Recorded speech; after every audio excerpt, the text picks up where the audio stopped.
So, for those of you who don't know me, I'm Emma, and I was diagnosed with autism. And a friend of mine asked me a few questions, and I was going to answer a couple of them and see if I could answer them and share a little bit about what being autistic is like for me. So first of all, she asked me, what misconceptions do you commonly get? And first, that you're either mentally retarded or a savant that is IQ genius-wise, like the movie Rain Man.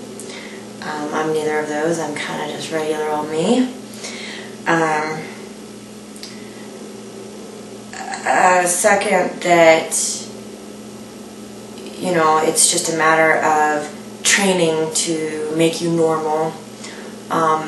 For me, it's a wiring issue. It's a processing issue. It is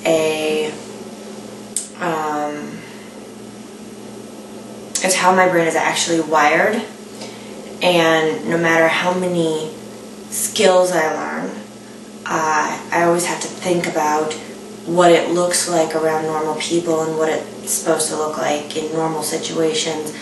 Not to flap, to try to make eye contact. Eye contact actually is physically painful for me. So it's not that I wouldn't, it's that I get headaches from doing it. So forcing it on me is actually very cruel, in my opinion. Because having to walk around with a chronic headache because someone wanted to stare me in the eyes or force me to make eye contact with them. Sure, it's normal to make eye contact, but there gets to be a point where I feel that people need to be more accepting of some of the quirks that come along with being autistic and try to understand that we are different. But different is not a bad thing. Some of the other misconceptions that I've exposed to is if you can talk, you can't be autistic. If you can be a good mother or have a long-term relationship and even want a long-term relationship with a partner, you can't be autistic. I don't generally talk unless I have a point. I don't make small talk because it's a waste of my time, in my opinion. Okay, and I also can't do it, but with my partner, we have a relationship that works very well for us. I like my partner a lot. I like my kids a lot. I have zero desire to go up to a random stranger on the street and introduce myself and strike up a conversation. It would never occur to me to do that.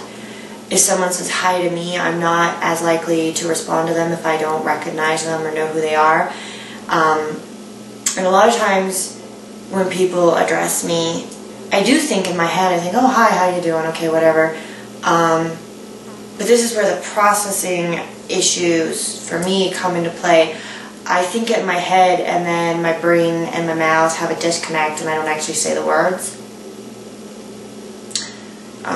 That causes a lot of communication snafus actually with my spouse, because I will say a sentence and half of it will be flapping, half of it will be gibberish, and then there will be the occasional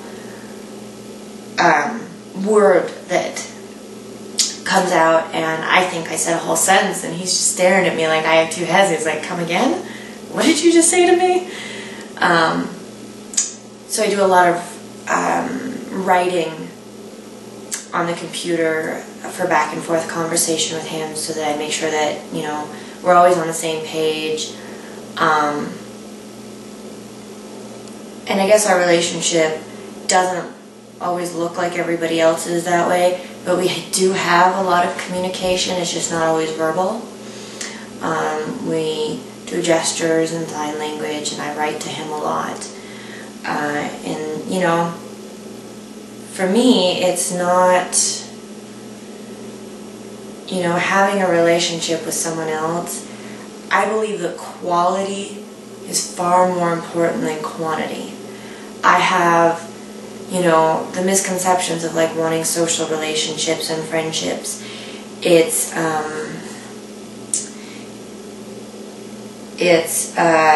not about how many friends you have or how often you go out and see them. It's about quality. I get a lot of quality social time with my family in my family unit, and I have a few neighbors that I will have a conversation with occasionally, generally on a specific topic. My one neighbor, we always just talk about mastiffs, which makes it so I have a point to talk to her.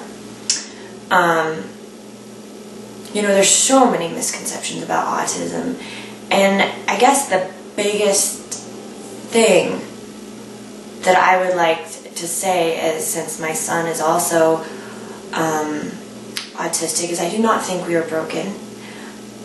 I do not think that we need fixed. I do not think that we need cured. We are different, and I think that tolerance and learning to outreach and educate people on those differences is really going to make the difference.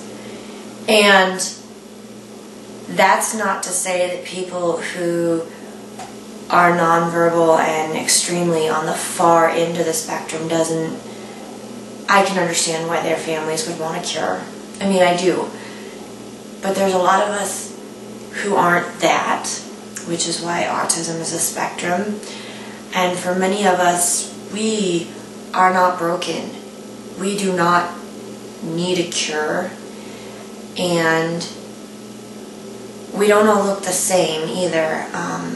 My son and I have a lot of things in common, but we are also very different.